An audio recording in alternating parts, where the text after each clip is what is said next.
Very sweet pleasant energetic good morning to one and all प्यारे बच्चों। आज के इस वीडियो में हम लोग थेल्स प्रमेय के विलोम जो है उसको साबित करने वाले हैं। थेल्स प्रमेय जो है मैंने साबित कर दिया है और वह आपको मैं डिस्क्रिप्शन में लिंक दे दूंगा, वहां से आप लोग पहले उसको देख लीजिए। चलिए इस वीडियो में हम लोग क्या करेंगे, थेल्स के विलोम का जो प्रमेय है उसको साबित करने वाले हैं। तो देखिए मैंने यहाँ पे प्रमेय 6.2 लिख रखा है। यह थेल्स का विलोम है। 6.1 थेल्स प्रमेय है और 6.2 थेल्स का विलोम है। तो यदि एक रेखा किसी त्रिभुज की दो भुजाओं को एक ही अनुपात में विभाजित करे तो वह तीसरी भुजा के समांतर होती है। तो देखिए यहाँ पे मैंने फोटो बना रखा है। फोटो में क्या है, सी ए बी सी एक त्रिभुज है। इसमें देखिएगा तो बी सी जो है, चलिए यहाँ पर बीसी जो है डी के समानांतर है। इसमें आपको, चलिए यहाँ से हम लोग इसको लिखते हैं और फिर जिस इसका जो भी रचना है, देखिए बी से ई को मिलाया है, सी से डी को मिलाया है, डी से एम को मिलाया है और ई से एन को मिलाया है। तो जो भी हम लोगों ने रचना किया है उसको पहले लिखेंगे। तो देखिए यहाँ पे थेल्स प्रमेय में आपको क्या दिया था, डी समानांतर बीसी दिया था और आपको साबित करना था ए डी बाटा बी डी बराबर ए ई बाटा ई सी। लेकिन इसमें जस्ट उल्टा हो जाएगा। क्या करना है, तो देखिए इसमें दिया है आपको ए डी बाटा बी डी ए ई बाटा ई सी बराबर ए ई बाटा ई सी। तो आपको साबित करना है डी समानांतर बी सी। तो आइए सबसे पहले लिखते हैं हम लोग, यहां पर लिखेंगे हम लोग, दिया है जो चीज दिया है उसको लिखते हैं। तो दिया है त्रिभुज एबीसी में, एबीसी में देखिए यहां पर क्या दिया है, ए बी जो है, ए बी को डी बिंदु पर प्रतिच्छेद करता है। डी जो रेखा है ए बी को डी बिंदु पर और ए सी को ई बिंदु पर प्रतिच्छेद करता है। तो वह लिखेंगे। दिया है त्रिभुज एबीसी में भुजा भुजा डीई ए बी को डी बिंदु पर तथा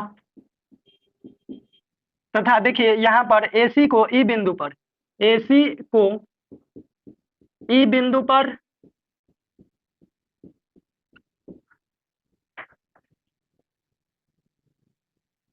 विभक्त करता है।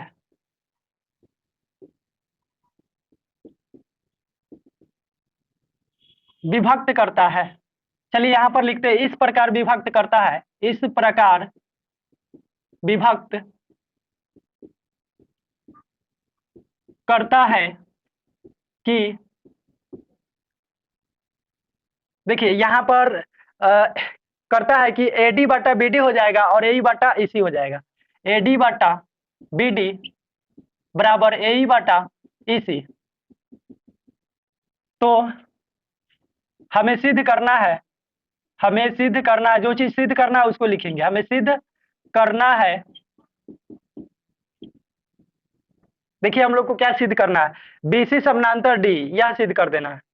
तो चलिए बीसी समानांतर डीई। तो यहां से हम लोग, चलिए इसका प्रमाण स्टार्ट करते हैं। सबसे पहले रचना लिख लेते हैं, रचना जो किया है वह लिख लेते हैं। रचना, तो रचना में क्या हुआ है, देखिए ई से ए बी पर ई एन लंब डाला और डी से ए सी पर डी एम लंब डाला। ई से ए बी पर, ई से ए बी पर ई एन तथा डी से, देखिए डी से ए सी पर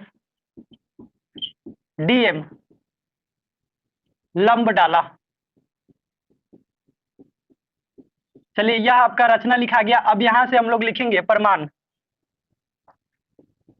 चलिए इसका प्रमाण स्टार्ट करते हैं। सबसे पहले देखिए हम लोगों को यहाँ पे क्या लाना है, ए डी बाटा बी डी ए ई बाटा ई सी। तो देखिए त्रिभुज ए डी ई में चलेंगे, सेम है जैसे आप लोग थेल्स पर में सिद्ध किए उसी तरह थेल्स का विलोम भी सिद्ध करना है, बस लास्ट में चेंज हो जाएगा यहाँ पे। तो एरिया ऑफ त्रिभुज, ऐसे देखिए प्रमाण हम लोग किस तरीका से स्टार्ट करेंगे, किस तरह प्रमाण के मतलब होता है कि कौन से तरीका से हम लोग इसको सिद्ध करने वाले हैं। तो देखिए हम लोग इसको त्रिभुज के क्षेत्रफल पर सिद्ध करने वाले हैं। तो लिखेंगे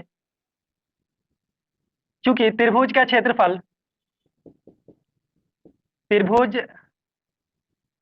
त्रिभुज का क्षेत्रफल क्या होता है आप बताइए। त्रिभुज का जो क्षेत्रफल होता है बराबर होता है 1/2 गुने आधार गुने ऊंचाई। तो चलिए यहाँ से अतः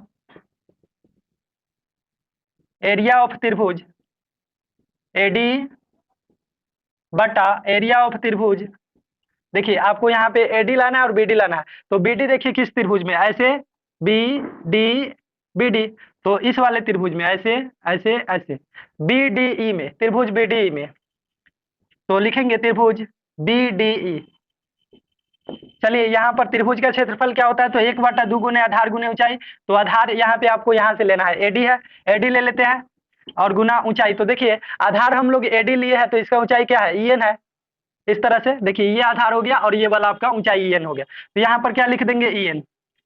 फिर लिखेंगे एरिया ऑफ त्रिभुज बीडी का क्षेत्रफल 1/2 गुने आधार, आधार यहाँ से लेना है बीडी गुने, अब देखिए यहाँ पे आपको ऊंचाई है, तो ऊंचाई कैसे लेंगे, देखिए हम लोग आधार क्या लिए है तो बीडी, ओके। तो देखिए बीडी जब आधार लिया है यहाँ पर, तो ऊंचाई इसका क्या हो जाएगा, डीएम हो जाएगा। कैसे, देखिए यहाँ पर इस त्रिभुज को अगर हम ऐसे बनाते हैं, इस तरह से इस त्रिभुज को सीधा करके, ये वाला जो बीडी त्रिभुज है इसको सीधा करके ऐसे बनाते हैं, देखिएगा तो यहाँ पे ये वाला क्या हो गया, ई हो गया, यहाँ पर डी है और ये वाला जो है इधर बी है। तो देखिए ये तो आपका थोड़ा सा टेढ़ा है, लंब के मतलब क्या होता है, सीधा होता है, लेकिन ये थोड़ा सा टेढ़ा है, तो इसको क्या कर देंगे, यह तो आपका ऊंचाई हो ही नहीं सकता है, ऊंचाई किसको कहते हैं, लंब को। तो ऐसे यहाँ से इसको थोड़ा सा बढ़ाइएगा, डॉट डॉट डॉट, और फिर यहाँ से इस तरह से लंब डालिएगा, तो ये सीधा हो गया, तो ये लंब हो गया, मतलब यही ऊंचाई है। तो कैसे मिला है, बढ़ाने पर, पीछे बढ़ाने पर। तो इसी तरह बीडी आधार को थोड़ा सा आगे बढ़ाइएगा, थोड़ा सा यहाँ पे देखिए बीडी आधार को अगर हम लोग थोड़ा सा आगे बढ़ाते हैं इसको ऐसे, तो देखिए आगे बढ़ाने पर क्या मिला, लंब मिला एन, ईएन लंब मिल गया। तो यहाँ पे आपका जो लंब हो गया क्या हो गया, ईएन हो गया। चलिए तो यहाँ पे ईएन लंब लिख देते हैं, चलिए इसको मिटा देते हैं, आप लोग समझ चुके होंगे। चलिए अब यहाँ से 1/2 से 1/2 चट हो जाएगा, ईएन से ईएन कट जाएगा, क्या बच गया, एडी बटा बीडी। इसको मान लेते हैं समीकरण फर्स्ट। पुनः एरिया ऑफ त्रिभुज, अब चलिए हम लोग चलेंगे एरिया ऑफ त्रिभुज किस में, एरिया ऑफ त्रिभुज, देखिए आपको एई और बटा इसी लाना है। तो एई किस में है, देखिए एई ऊपर वाला त्रिभुज में है, एडी में, तो लिखेंगे एरिया ऑफ त्रिभुज एडी बटा एरिया ऑफ त्रिभुज। अब यहाँ पर देखिएगा प्यारे बच्चों, तो आप लोगों को क्या लाना है, इसी। तो इसी जो है देखिए इस वाले त्रिभुज में है, ऐसे देखिए यहाँ से डॉट डॉट डॉट, ये वाला यहाँ यहाँ, इस तरह से जो त्रिभुज बना है ये वाला त्रिभुज में है, ओके। तो यहाँ से हम लोगों को इसी आधार रखना है। चलिए सबसे पहले हम लोग लिख लेते हैं, कौन सा त्रिभुज है, डीईसी त्रिभुज है, एरिया ऑफ त्रिभुज डीईसी बराबर, चलिए इसका मान रखते हैं 1/2 गुना आधार, आधार क्या लेना है, तो यहाँ से लेना है एई, तो एई रख देते हैं, और ऊंचाई, तो ऊंचाई इसका देखिएगा एई आधार लिए है, ये वाला आधार है आपका, तो ऊंचाई क्या हो जाएगा, डीएम हो जाएगा। देखिए यहाँ से इसको थोड़ा सा भगा गया, चलिए डीएम हो जाएगा यहाँ से ऊंचाई। तो यहाँ पे ऊंचाई को क्या लिख देंगे, डीएम, और 1/2 गुना आधार, तो आधार देखिए तो इसी लेना है, यहाँ से एरिया ऑफ त्रिभुज डीसी में इसी ले लेंगे। चलिए ये आपका क्या हो गया, आधार हो गया, गुना ऊंचाई, तो ऊंचाई तो इसमें देखिए इसी आधार है, तो इसको आगे बढ़ाने पर डॉट डॉट डॉट, ये लंब मिला डीएम। इसके पहले वाला में मैं आप लोगों को समझा चुका हूँ, तो आप लोग समझ सकते हैं कि इसको बढ़ाने पर क्या मिल गया, यहाँ से ऊंचाई डीएम मिल गया, ओके। चलिए तो यहाँ से डीएम से डीएम चट, 1/2 से 1/2 चट हो जाएगा, क्या बच गया यहाँ पे, एई बटा इसी बच गया। तो यहाँ पर एई बटा इसी लिख देंगे हम लोग, ओके। इसको मान लेते हैं समीकरण सेकेंड। अब प्यारे बच्चों यहाँ पर देखिए, यहाँ पर आपको क्या दिया है, एडी बटा बीडी बराबर एई बटा इसी है। तो यहाँ पे हम लोग थोड़ा सा सॉल्व करेंगे इसको, चूंकि एडी बटा बीडी बराबर है एई बटा इसी, तो यहाँ पे तो जगह नहीं है, चलिए यहाँ पे इसको थोड़ा सा लिखते हैं हम लोग। तो देखिए यहाँ पे लिखेंगे, और एडी बटा बीडी देखिएगा तो किसका माना है, एडी बटा बीडी बराबर क्या है, देखिए एरिया ऑफ त्रिभुज एडी बटा एरिया ऑफ त्रिभुज बीडी, यानी एडी बटा बीडी के जगह पर एरिया ऑफ त्रिभुज एडी बटा एरिया ऑफ त्रिभुज बीडी लिख सकते हैं। तो चलिए यहाँ पे लिखते हैं एरिया ऑफ त्रिभुज एडी बटा एरिया ऑफ त्रिभुज बीडीई, एरिया ऑफ त्रिभुज बीडीई लिख देते हैं। चलिए ये आपका हो गया बराबर। अब यहाँ देखिएगा तो यहाँ भी आप लोगों को इस साइड में क्या है, ए ई बटा ई सी दिया है, तो ए ई बटा ई सी किसके बराबर है, देखिए यहाँ पे एरिया ऑफ त्रिभुज एडी बटा एरिया ऑफ त्रिभुज डी सी के बराबर है, यानी ए ई बटा ई सी के जगह पर एरिया ऑफ त्रिभुज एडी बटा एरिया ऑफ त्रिभुज डी सी लिख सकते हैं। तो चलिए यहाँ पे इसकी जगह पर वह चीज लिख लेते हैं, एरिया ऑफ त्रिभुज एडी बटा एरिया ऑफ त्रिभुज डी सी। तो देखिए यहाँ से एरिया ऑफ त्रिभुज एडी से एरिया ऑफ त्रिभुज एडी कैंसिल हो जाएगा, फिर क्या बच गया आपका, तो यहाँ पे बच गया एरिया ऑफ त्रिभुज बीडीई बराबर एरिया ऑफ त्रिभुज डीसी बच गया।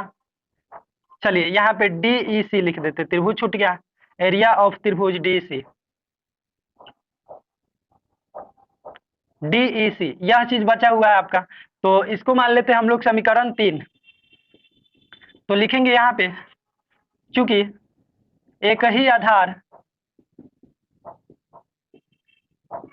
चलिए सबसे पहले आपको समझा देता हूँ यह चीज क्या हुआ है। तो यहाँ पर देखिए एरिया ऑफ त्रिभुज बीडी, ये वाला त्रिभुज बीडीई, ऐसे जो त्रिभुज बना है देखिए ये वाला ऐसे, ये बीडी त्रिभुज हो गया इधर वाला, और देखिए एरिया ऑफ त्रिभुज डीसी ये वाला, देखिए यहाँ पर डी ई सी है, ऊपर वाला ऐसे ऐसे ऐसे डॉट डॉट। तो देखिए इधर वाला त्रिभुज जो है इधर वाला त्रिभुज के बराबर है, मतलब ये दोनों जो त्रिभुज है किस आधार पर है, एक ही आधार पर है, और दो समांतर रेखाओं के बीच होता है तभी जा करके दोनों त्रिभुज का क्षेत्रफल आपस में बराबर होते हैं। तो लिखेंगे चूंकि एक ही आधार तथा दो समांतर रेखा के बीच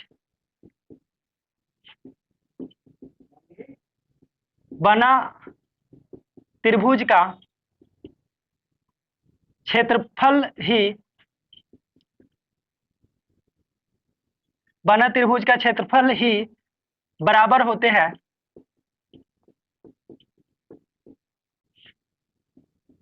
इसीलिए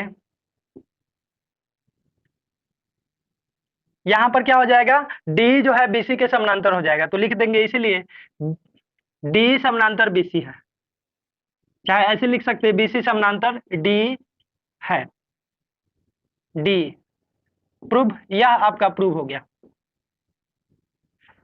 तो प्यारे बच्चों आई होप आप लोग समझे होंगे, चलिए इसको नोट कर लीजिए, हम लोग अब अगले वीडियो में मिलेंगे।